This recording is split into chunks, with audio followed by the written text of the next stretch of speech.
Welcome to Six Count. I'm your host, Zara Wild, bringing you the voices and stories of jazz from Durham, North Carolina.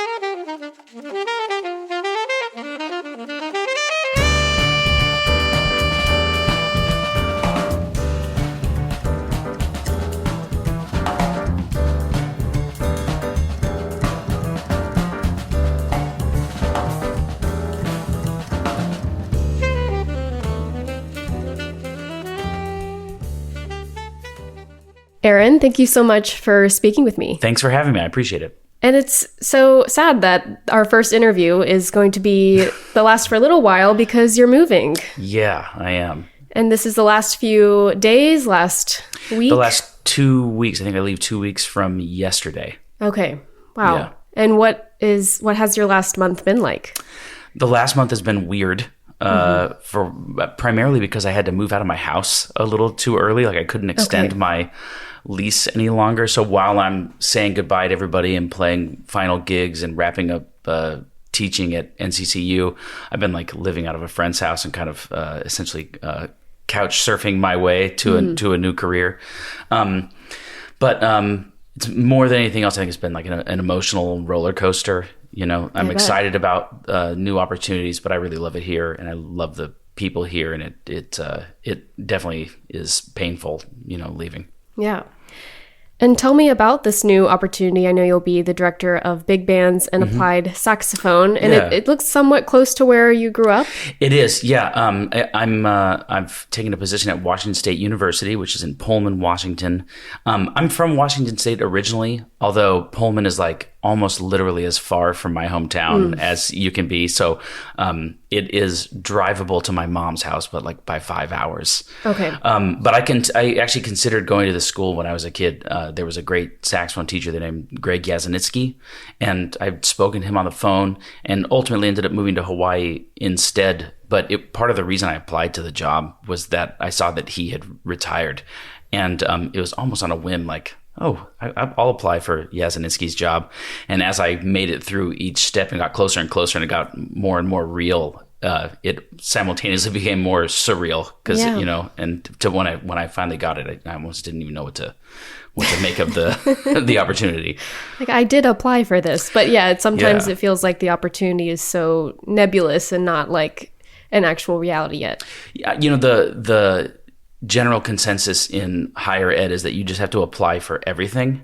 And for some years I had been applying to like everything I was remotely qualified for. I applied for like community colleges in Tulsa and then at the end of last year, I got what in a lot of ways was the position I'd always wanted, which was a full-time job at North Carolina Central University. And I basically stopped applying to other jobs. I think I applied to like 4 things, only things that seemed like significant opportunities and a level above what I was doing.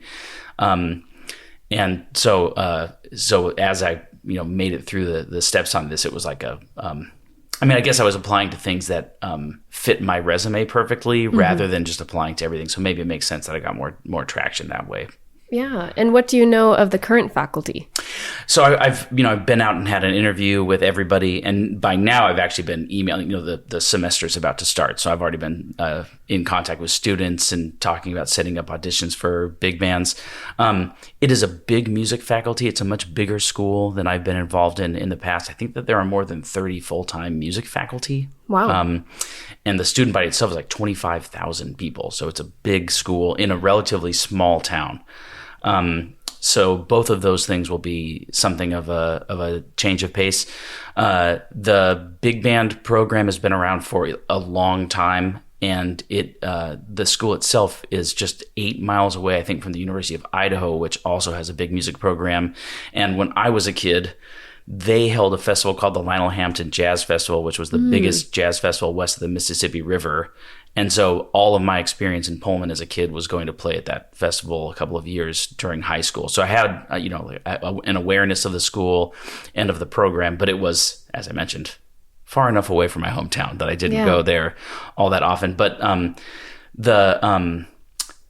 my interactions with the faculty at this school have been so overwhelmingly positive, which is frankly not always the case in academia these days. I think music faculties are often feel like they're defending their own little parts of the school.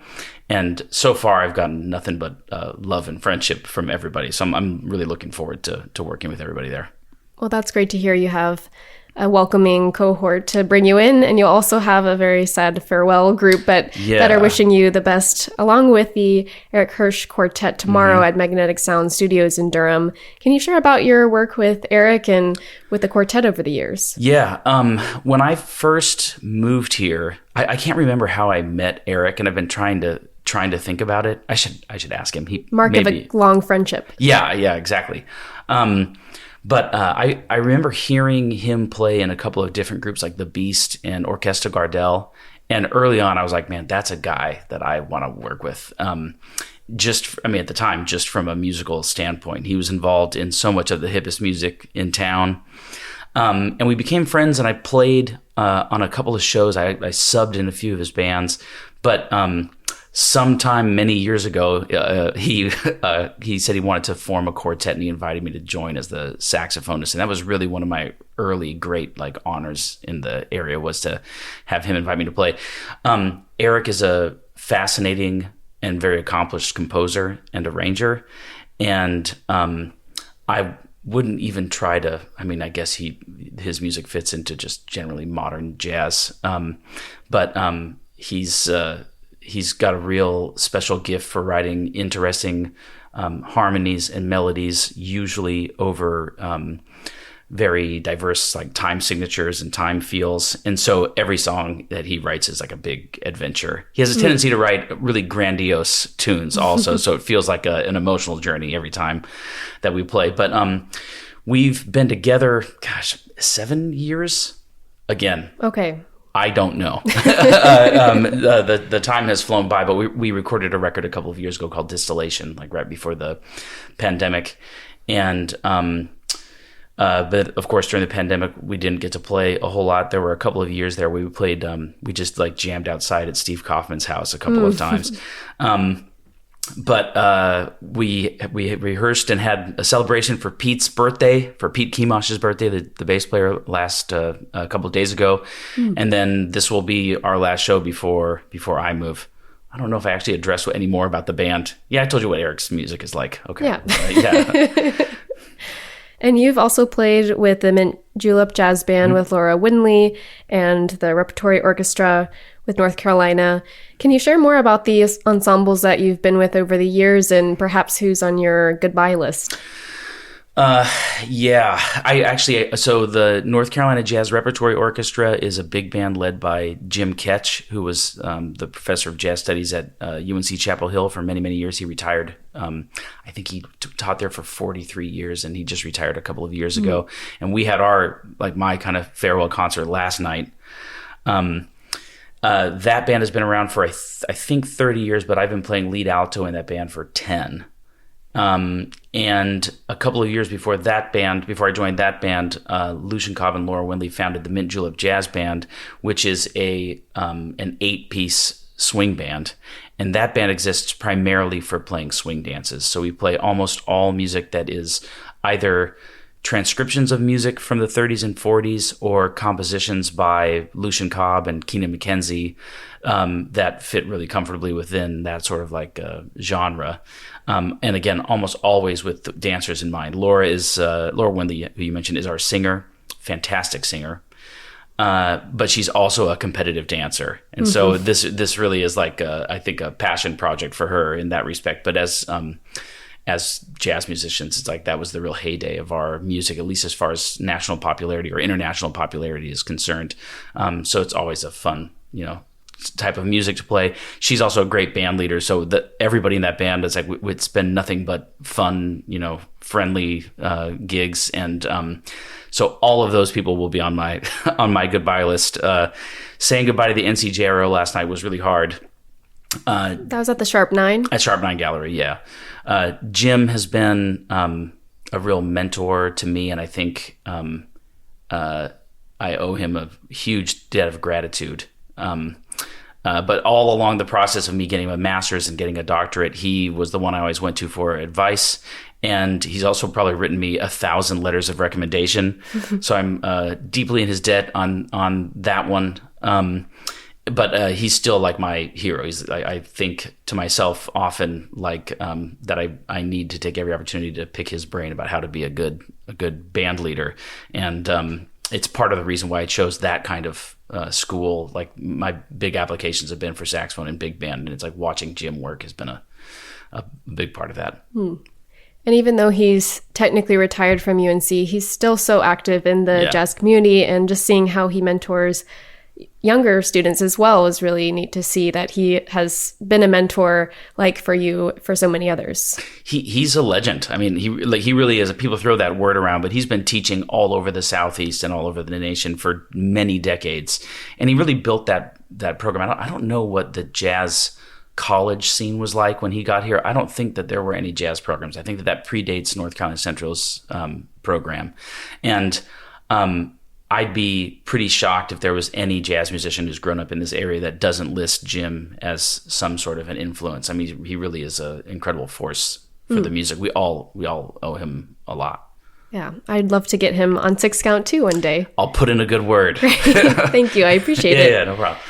And you've been all over the universities in the Triangle too, with your experience at Central and UNC and UNCG. And so I wanted to hear about your education journey, which also started in Hawaii. So I was curious both what brought you to Hawaii and then also later to Durham. Yeah, that's a long, it's like a 35-year story. I'll sum it up. We can break it down to smaller pieces. Yeah. I left Washington when I was 18. I mentioned that I'd looked at Washington State University and another school in Washington called Central Washington University. But my senior year of high school, my dad's job got transferred to Hawaii. He worked for the military, worked for the Navy. And he was like, the rest of us are going to Hawaii. If you want to go for a year, come and check it out. So he really twisted my arm on that one. I moved to Hawaii in 1998 and started school at the University of Hawaii as a music student. And from high school, maybe I was like, I just want to be a saxophone player. I remember in high school thinking like, I'm gonna be the next Michael Brecker. And at some point in time, I realized that that's impossible. Even Michael Brecker isn't the Michael Brecker of my dreams. The Michael Brecker of my dreams. That'll be my autobiography. But so I was an undergrad at the University of Hawaii, and then I started actually my first master's degree at the University of Hawaii in musicology, like classical music history. And 3 years into that, my family left Hawaii, and I was there almost 10 years. And was basically ready to leave. When you tell people that, they always look at you like you're crazy. Like why would you want to leave? Yeah, it is absolutely a magical place. It's also many hours from anywhere and small and packed. And I loved it there, and I still have dear friends there. But you do kind of like run out of stuff to new things to do there. And my very best friend and I both were kind of like ready to go. And we had friends, a married couple who were having a kid who were moving here, who said, if you guys want to move to the mainland and you don't know where you're going, we're moving to this place called the Triangle. Every time I tell people this, they laugh. But I met a number of people in Hawaii who were from here. And interesting. Universally, they were like, oh, I've always regretted leaving.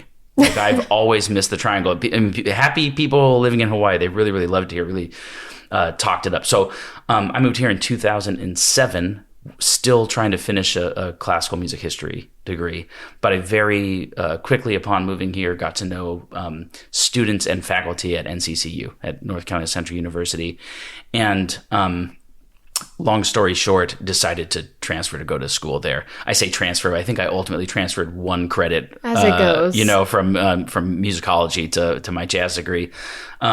It was I still consider myself, I guess, like a lapsed musicologist or something like that. I mean, I'm still constantly reading about the music and the history, and classical music history in particular. Got a book about Wagner in my car right now. Like I said, I'm always first and foremost been a saxophonist. And when I got to play with people at Central, I realized early on that there was something special going on there and something very different than I had ever experienced before.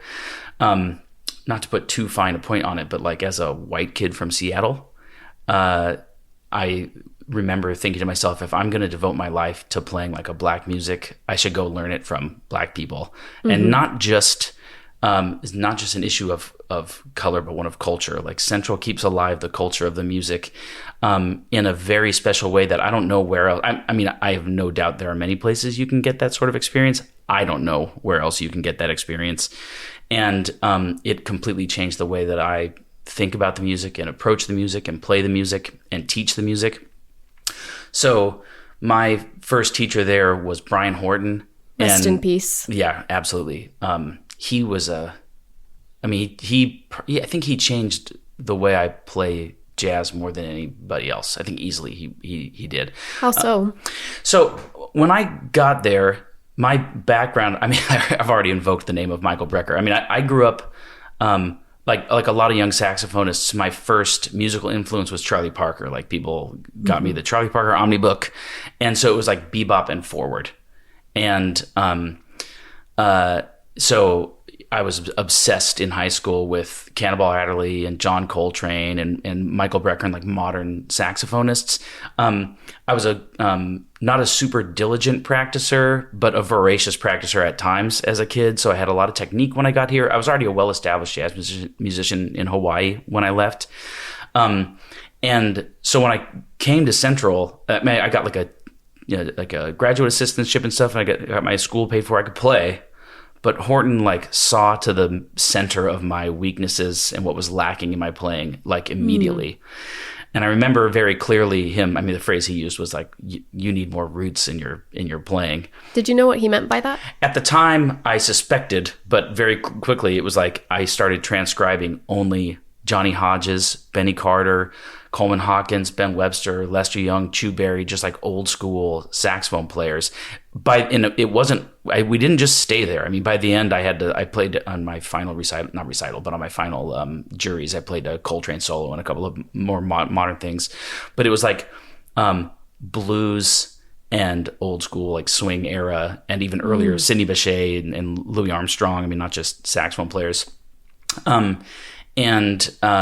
It really, I'd have to spend a lot of time, introspectively thinking about all the ways that's changed the way that I think about stuff now. But I really valued that experience, not just as a saxophone player. I also, with Dr. Horton, I studied jazz arranging and jazz theory. And he, after I graduated, 2 years after I graduated, he left to do his doctorate at North Texas. And the head of the department at Central, Ira Wiggins, called me and asked if I'd like to interview to basically fill his position while he was gone. Seems like big shoes to have filled. It felt like really big shoes to fill. And that's actually been, that story continues. I think we all knew that he intended to come back at some point in time. But I was super excited to teach, and that is where I figured out that this is what I want to do. I had already been, I was a grad assistant in musicology, and I had taught history classes. I had taught big bands at the University of Hawaii. But teaching specifically jazz theory, I had this one class where leaving class, one day I was like, this is the most fun I've ever had. I get paid for this. It speaks to all my musical desires, all my nerdy desires. I mean, I felt like standing at a board and writing things on a dry erase board. I felt like I was a wizard casting spells that turned into jazz on a piano, and then seeing students get excited about it. I mean, that's such a cliche thing to say as a teacher, but it really is the most rewarding thing to see students get excited, no matter how old they are or what it is. get excited about what you're talking about. So I was like, okay, I want to do this. And it was already clear then that you basically have to have a doctorate to get a full-time job teaching music. There are plenty of people with master's degrees that get full-time jobs, but if you want to be competitive on the modern market, everybody has one. And, everybody, regardless of how well they play jazz, for instance, has some sort of a doctorate, and that's true in all the fields. It's just like, everybody gets that much schooling. So I started thinking a lot about like what I would do for a doctorate. If I'm going to give this a shot, I needed to get a doctorate, and I actually had a lot of different. I shouldn't say I had a lot of different options, but I considered going back to musicology, considered composition. I ended up doing classical saxophone at UNC Greensboro, and briefly, it's like in academia, not unlike I think a lot of parts of the world, you can either focus on one thing and try to be the very best at that one thing, or try to be a jack of all trades. And I had always been that direction. I mean, the way that I was doing classical music history while trying to be a jazz player before, I'm interested in so many topics that it made sense to do that. But saxophone has always been the center of it. So I had my master's is like jazz composition and performance at Central, and then I went and I did a DMA at Greensboro in classical saxophone performance. And when I got hired last year at Central, Dr. Horton had just been made director of jazz studies, and it felt very much like I was going to get a second chance to go back and learn from him again. And I was like, okay, because he was such a well of information. I'm a fan of your podcast. I've listened to your previous episodes, and Ernest Turner spoke very admirably and admiringly of Horton's knowledge, but he really was an incredible source of and a rare combination of wisdom and like musical acumen. He could play with anybody, but no matter how much nerdy classical stuff I brought him, he was on top of all of it always. So he set a very, very high standard. And the first 2 months there were like the most fun, Yeah. And when he passed really suddenly, it was such a tragedy. And the area is going to feel those repercussions, I think, for a long time. There are a lot of jazz musicians here, a lot of dedicated musicians and fans and educators, but he took up a lot of space in a very powerful way, and it'll be a while, I think, before that all kind of shakes out. We all miss him. I mean, he was such an intrinsic part of the Central community, but also in the Durham and Triangle community, where he was out there playing at the Kingfisher Jazz Jam that he hosted. And so it wasn't this sort of, cloistered way in the ivory tower, but he was there with everyone. And he was adamant that was part of the job and part of the game, is like, you can't only learn jazz in the classroom. People will say that in a disparaging way. And the fact is, the classroom's a great place to learn all kinds of stuff about jazz. And jazz is more than just jam sessions. It's like it's soundtracks, and it's American history, and it's a bunch of other stuff. And there are a lot of reasons, I think, to study it, and why we as a country need to support it. But as players, there is an active part of it where you have to learn by doing, and you have to learn by communing with other musicians and learning from your elders. I mean, that's a huge part. Like the following in the tradition is a huge part of being a jazz musician, and really always has been, even though we always remember those who have like made a big difference in the music, or who we see as being like barnstormers or the avant-garde. It's like Charlie Parker learned by listening to Lester Young, and everybody that came after Charlie Parker learned by listening to Charlie Parker. And the bandstand is a unique place, and when I first moved here, he already had a jam session going at Tallulah's in Chapel Hill, and that was like that's the first place I ever saw him anyway. It was at that jam session. But I think that the Kingfisher, people like Al Strong and Jeremy Bean Clemens are out there trying to keep that alive, really admirably. And there's a jam session at the Mary Lou that John Brown and Duke lead, so that we're super lucky in this area to have so many dedicated musicians. Yeah. And are there any, I guess, life philosophies that Dr. Horton gave you that you'll be applying in Pullman's scene? Yeah. Let me try to narrow that down.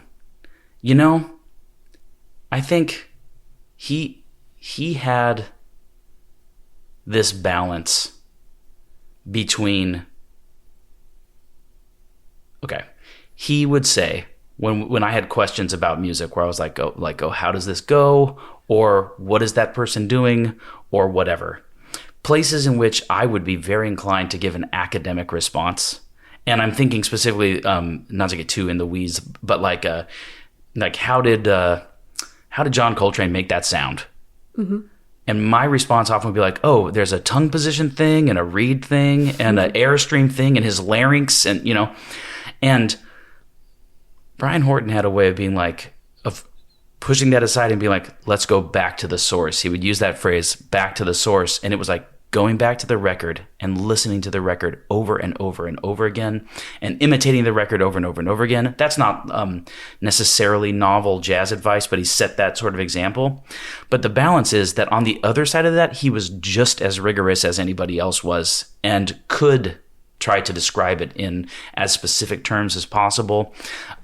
So he when I think about teaching now and when I interviewed at Washington State University, one thing that I brought up, and this wasn't like a plan, but one of the bands that I guest conducted was playing an arrangement of Stolen Moments. And I was like, okay, so, do you guys remember the record? And nobody did. And I was like, classic moments. Yeah. I was like, how have we gotten this far without listening to this record? That the importance of listening is easily lost in an academic setting, which is weird, right? Like it's an oral form that we're doing here, and I think that this is not. I think that this is a result of there's something about being in an academic setting where we are trying to articulate what we are learning from rather than just being listeners and viewers and consumers or whatever. But as humans, we are communicative, social creatures, and we learn so much by listening and watching and imitating, So I feel like I've gotten far off of your question already here. But like the analogy that I always use and that so many always use is I could teach you all the words and phrases of French and you're never going to sound like a French speaker unless you actually just hang out there.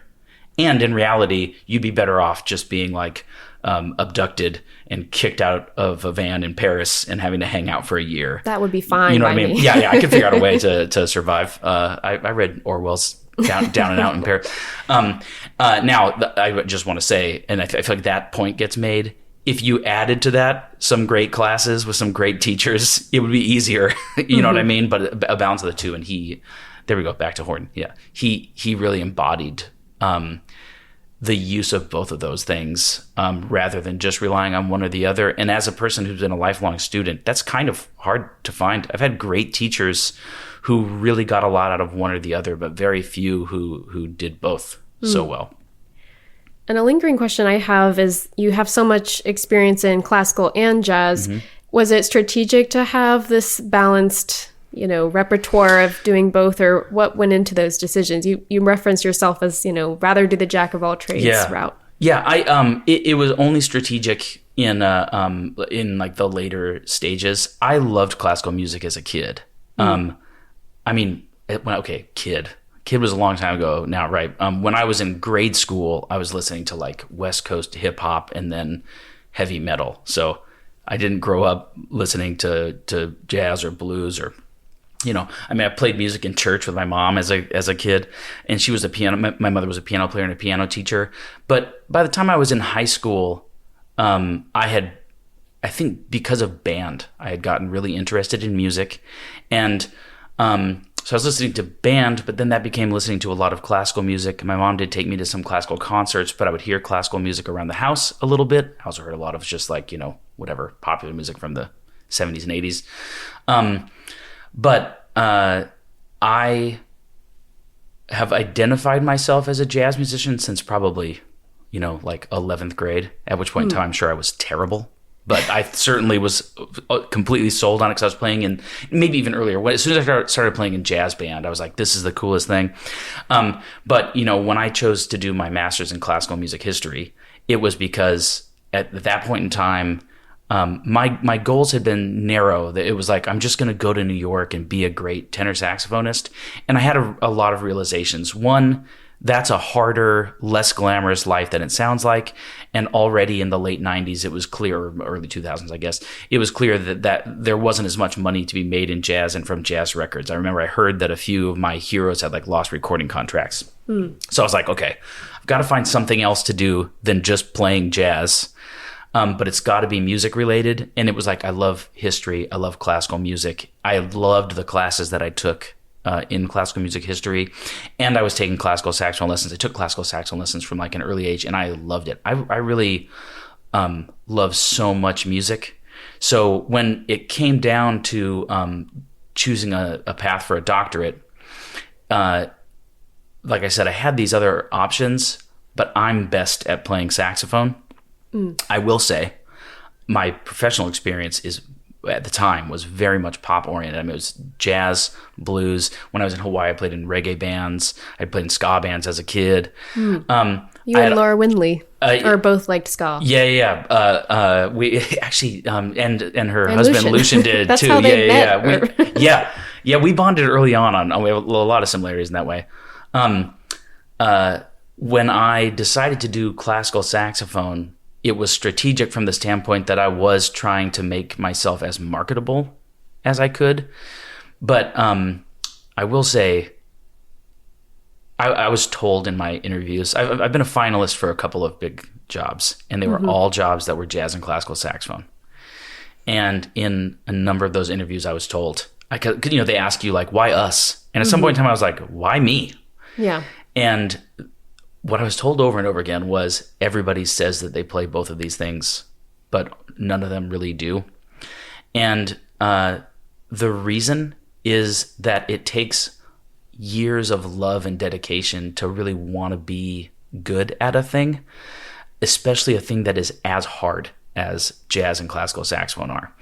And I think it's, nobody wants to make like value judgments, but both of those genres demand a lot of discipline and a lot of virtuosity, and they have long traditions of performance. Even classical saxophone, I mean, it's like in the classical world, compared to the violin, the saxophone's brand new. And the classical saxophone is still not super sure if it's like a clarinet or a flute or something totally different, or a voice or something.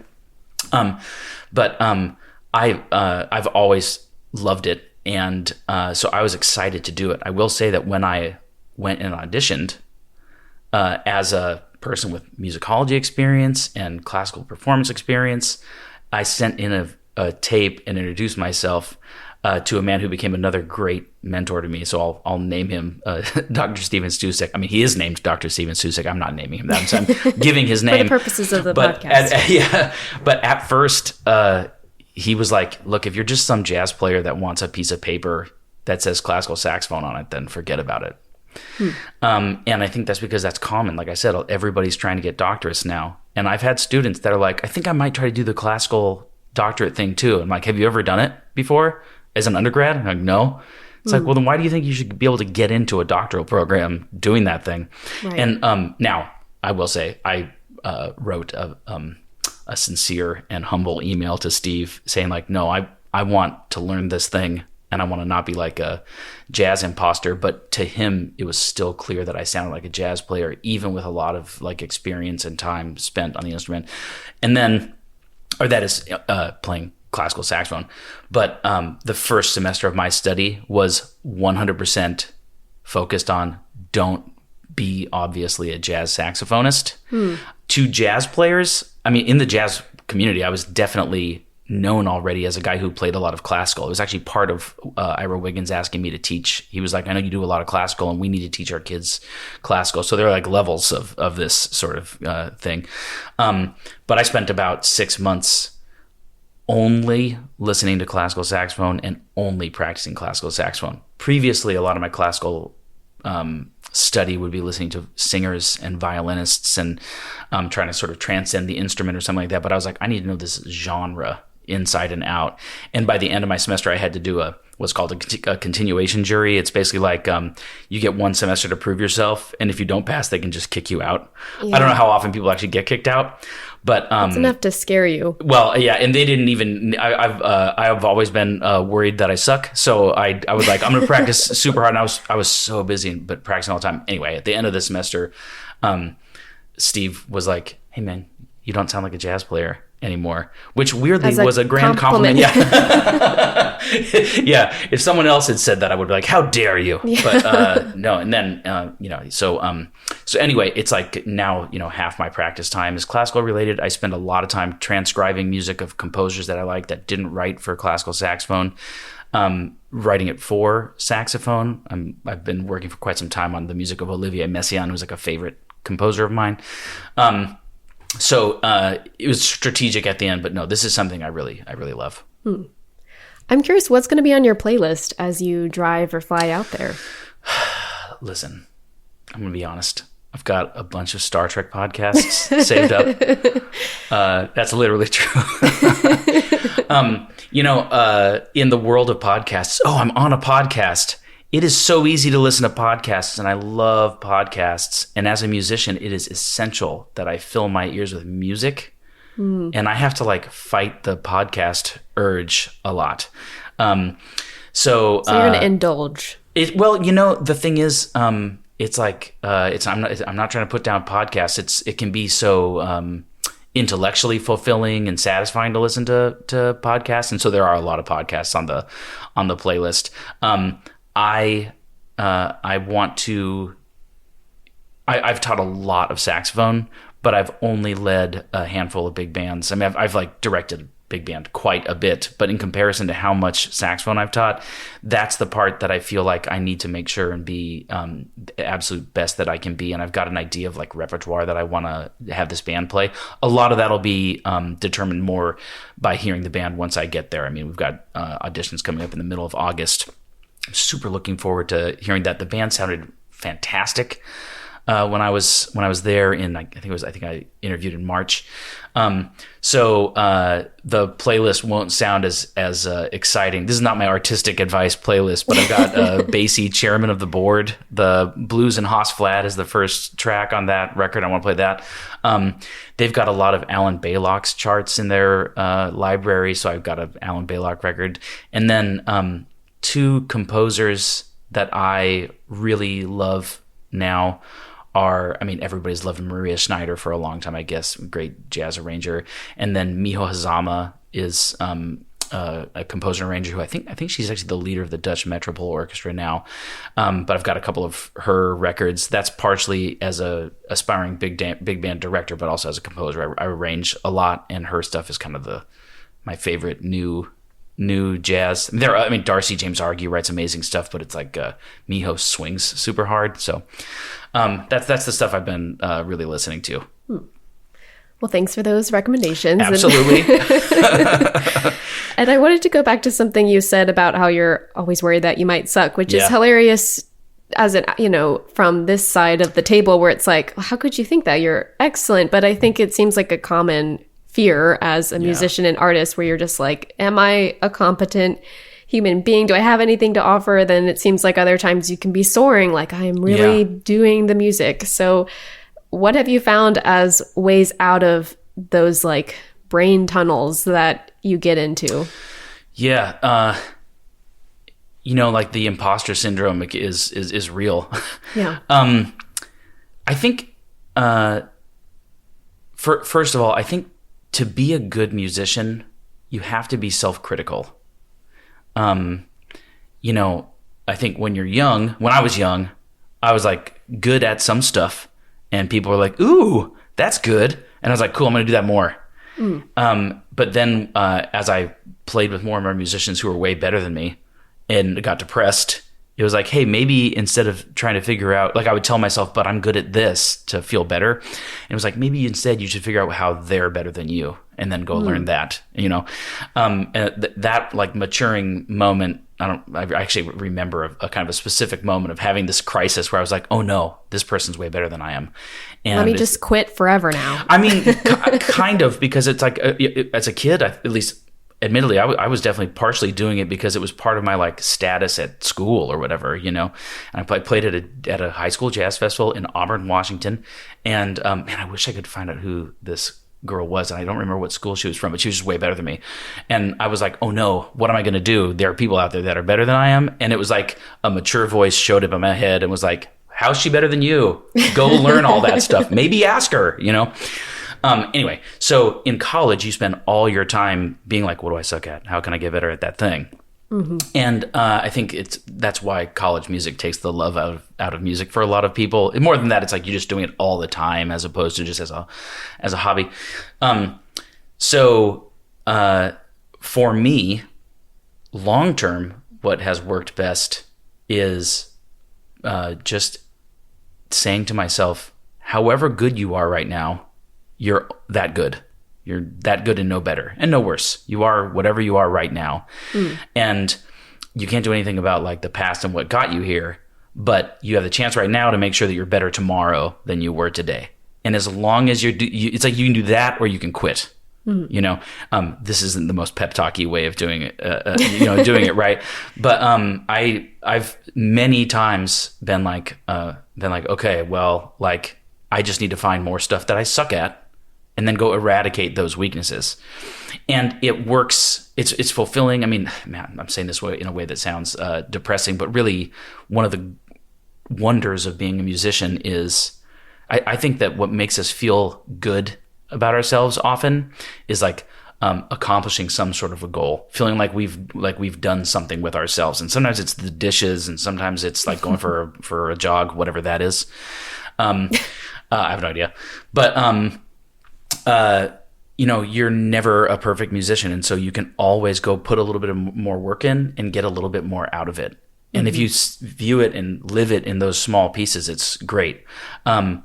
I am very, very fortunate to be surrounded by astounding musicians, and you just can't help but compare yourself to them. And you should, there's sometimes like, don't compare yourself to anybody else. Like you're beautiful on your own or whatever. And it's like, I know what you mean, but also as a professional, I need to be trying to get better or whatever. So, one of your previous guests on this podcast is a very dear friend, Keenan McKenzie, and we're very different saxophone players, very, close friends. Might meet him for a coffee later. And it's like playing in Mint Julep. He's just the king of swing music. He eats and breathes that sound and that style.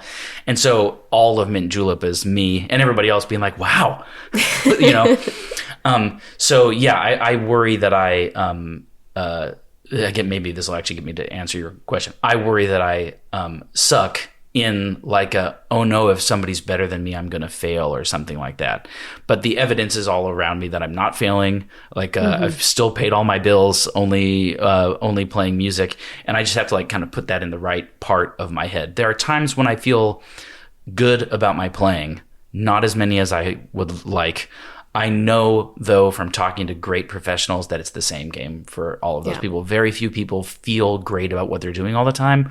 And I think that it's like a self-fulfilling, or maybe it's a reverse self-fulfilling prophecy. If you felt great about what you were doing all the time, you wouldn't work hard to get better, So it's like embracing, now this is a Thomas Taylor quote here, you got to embrace the struggle, you know what I mean? Yeah. And when you really do embrace the struggle, it's like, no, this is like part of who I am as the guy that's working on getting better. And I'm also hearing it's not a focus on the absence, I don't have this, but the opportunities of let me go get better at that. Yeah. And I feel like that seems to be a bit more out front than it's just like, oh, failure is happening to me. I have nothing to do with. That's a really good point. I mean, that just, I can just hear my father's voice in my head there. It's like, oh, really? Are you just going to sit here and complain about it then? Or are you going to go and do something about it? And I think, most students have some friend that they know who just seems naturally super talented. And I do know people who admittedly just seem to have some incredible sort of gift. But 99% of what we do is something that you can like, maybe I'm never going to sound exactly like Keenan does. And I don't need to, there's already a Keenan, but it's like, I can always get a little bit more of that and a little bit more of this is for Keenan, a little more Keenan, a little bit more Coltrane, you know what I'm saying? Two of the towering tenor saxophone figures. Yeah. Well, big fan of Keenan McKenzie and also your music. If you were to go back and talk to a younger version of yourself, you're just moving to the Triangle, how do you make the most of your time here? Whoa. I some of the answers to that. I think musically I've done a relatively good job. I got to know. I'm socially gregarious, and so I went out and met people and got to know people. And I mentioned hoping that that I would get to work with Eric early on, and then getting to work with Eric. The same thing was true with Jim. I went and saw big band concerts that Jim was in. I was like, man, someday I would love to be in his orbit. And now we're very close friends. Mm-hmm. So from that standpoint, I think I've done a good job. It's been circuitous at times, but it's hard to really regret that. It's like I think part of my success has been I didn't just go straight through school. Like if I had known at the beginning, I just want to teach saxophone in college, I wouldn't have all the bandstand experience that I have and traveling experience that I have and stuff. So even though in some ways I feel like I'm starting the game late, I'd be hesitant to take any of that away. There were early, it's outside of music. There are relationships I would have avoided if I, just one really.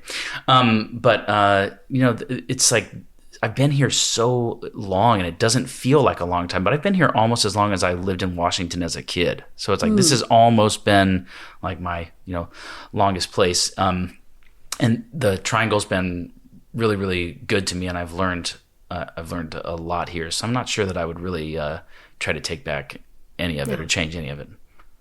Well, it's been great to hear more of your story. Anything else you'd like to share with the Six Count community as your sign off? No. Thank you for doing this podcast. I think it's great that someone has enough interest in the local jazz scene to do it. And it's been wonderful listening to the other interviews with my fellow compatriots. Maybe as a sign off to the area, I've really loved it here. I feel very, very fortunate to have been involved with all of these musicians, and I'm going to take my love and care of everybody with me wherever I go in the future. Aaron, thank you so much. Washington State is so lucky to have you. Thank you, Zara. I appreciate it.